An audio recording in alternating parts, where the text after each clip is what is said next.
Hello and welcome back to another episode of Play and Learn. My name is Kathleen and I'd like to say Dia Gewit and Falcha. Those are Irish words. Dia Gewit means hello and Falcha means welcome. Hello and welcome.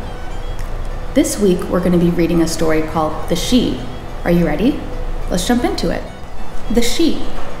Once upon a time, a man called Sean lived in a small cottage near a small village.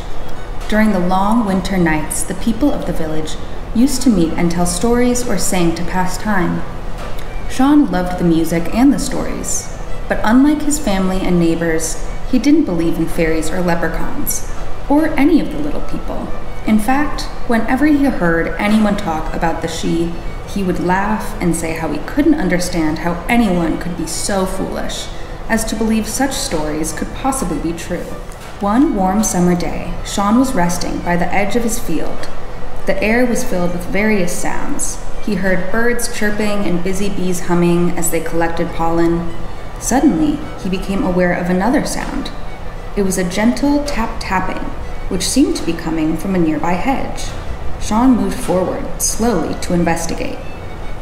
He couldn't believe what he saw before him. It was a real live leprechaun, exactly like those that Sean said didn't exist. The little man was there in front of him, sitting on a mushroom, working hard. At his feet lay many different shoes, some with buckles, some with dainty fairy slippers, and some boots.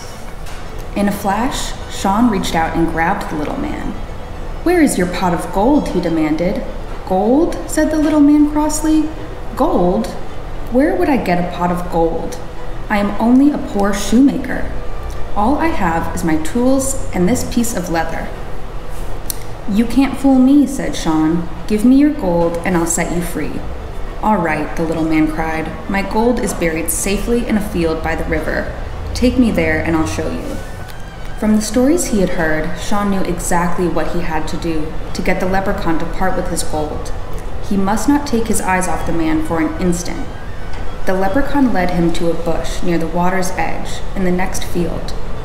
"There you are," he cried. "Take my gold." Keeping his eyes on the leprechaun, Sean reached into the bush. Suddenly, he gave a scream of pain, for instead of a pot of gold, he had put his hand into a beehive. Of course, he looked to see where the bees were. As soon as Sean had taken his eyes off him, the little man vanished, just as the stories said he would. Sean never told anyone how the leprechaun had fooled him when it was his turn to tell a story during the long winter nights, but no one ever again heard him say that he didn't believe in fairies or leprechauns. I hope you enjoyed that story. Those leprechauns can be pretty tricky. Make sure you tune in next week where we'll make a craft and learn a new word from the Irish language.